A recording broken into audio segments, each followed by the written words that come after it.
رجالك يا بلادي يا أغلى من أولادي وبحبك رح نادي يا أجمل. آپ نے فرمایا جس نے مزدور سے کام لیا اور اس کو مزدوری نہ دی، یہ تمہارے کراچی میں ہر وقت ہو رہا ہے، ہر جگہ ہو رہا ہے، جتنا بڑا کوئی طاقتور ہے اتنا وہ اپنے نوکروں پر ظالم بھی ہے، جابر بھی ہے، اور ان کے حقوق بھی مارتا ہے، چونکہ فریاد ہی نہیں کر سکتے۔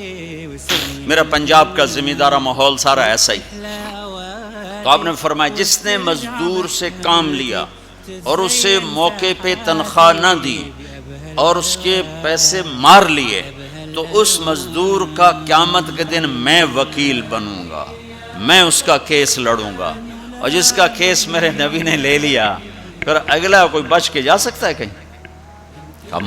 مزدور کا پسینہ خشک ہونے سے پہلے اس کے ہاتھ میں پیسے پکڑا دو۔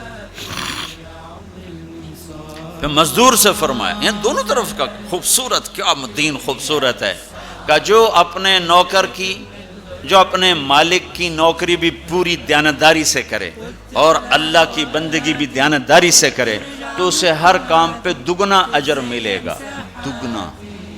یعنی میں ایک نماز پڑھتا ہوں، میری 10 ہیں، اس کی 20 ہوں گی۔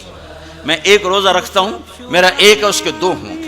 میں ایک قرآن ختم کرتا ہوں، میرا 1 ہے، اس کے 2 ہوں گے۔ کہ ایک طرف اپنے مالک کے ساتھ دیانتداری سے نوکری کر رہا ہے اور ایک طرف اپنے اللہ کے ساتھ دیانتداری سے بندگی کر رہا ہے، دگنا اجر ہو جائے۔ مسافر بخيالي وبسبوق الزمان يا وطني يا غالي وعيوني مثلالي أجمل مما كان.